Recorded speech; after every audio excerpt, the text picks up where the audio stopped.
आज हम Russian president Vladimir Putin के जीवन को समझेंगे कि कैसे वो दुनिया के इतने शक्तिशाली इंसान बने और जिस साधारण इंसान को दुनिया में कोई भी नहीं जानता था, आज वो दुनिया के सबसे बड़े देश रूस पर इतने सालों से राज कर रहे हैं। पुतिन का जन्म 1952 में एक बहुत ही साधारण परिवार में हुआ। इनके पिता सोवियत संघ के नेवी में अपनी सेवा दिया करते थे और इनकी माँ एक छोटी सी फैक्ट्री में वर्कर का काम किया करती थी। व्लादिमीर पुतिन पढ़ने में एक साधारण विद्यार्थी थे। बड़े होने पर 1975 में ये रूस की खुफिया एजेंसी केजीबी को ज्वाइन कर सीक्रेट ऑफिसर बने।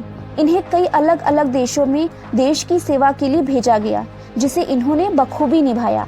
साल 1991 में जब सोवियत संघ 15 देशों में टूटा, तब तक व्लादिमीर पुतिन लेफ्टिनेंट कर्नल बन चुके थे।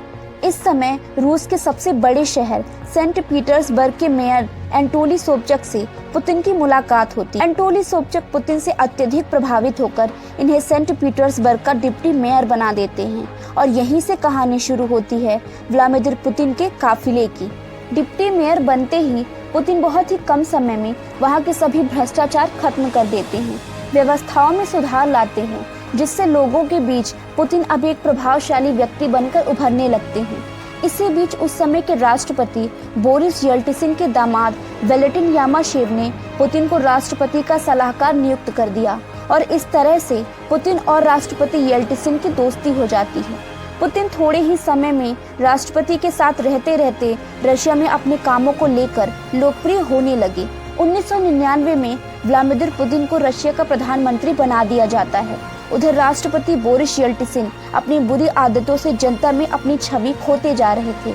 अब रशिया में अकेले पुतिन ही थे जिनकी छवि एक हीरो की तरह बनी हुई होती है, जिस वजह से इन्हें साल 2000 में रशिया का राष्ट्रपति घोषित कर दिया जाता है। रशिया की पूरी सत्ता अब व्लादिमीर पुतिन के हाथ में थी। पुतिन ने रशिया के संविधान में कई बार संशोधन किए, जिससे वह साल 2000 के बाद से लगातार कई बार राष्ट्रपति और प्रधानमंत्री बनते रहे।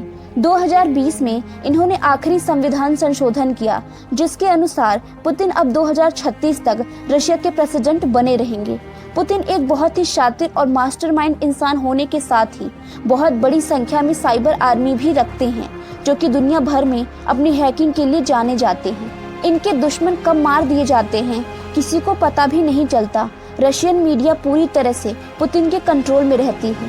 ये एक अच्छे तैराक, घुड़सवार और निशानेबाज होने के साथ ही हर तरह के फाइटर जेट उड़ा पाने में माहिर हैं। इन्होंने कराटे में ब्लैक बेल्ट भी हासिल किया है और इस तरह से रशियन प्रेसिडेंट व्लादिमीर पुतिन अपनी राजनीतिक पकड़ और सूझबूझ की वजह से लगातार 22 सालों से रशियन सत्ता पर राज कर रहे हैं और आगे भी 2036 तक शासन करते रहेंगे।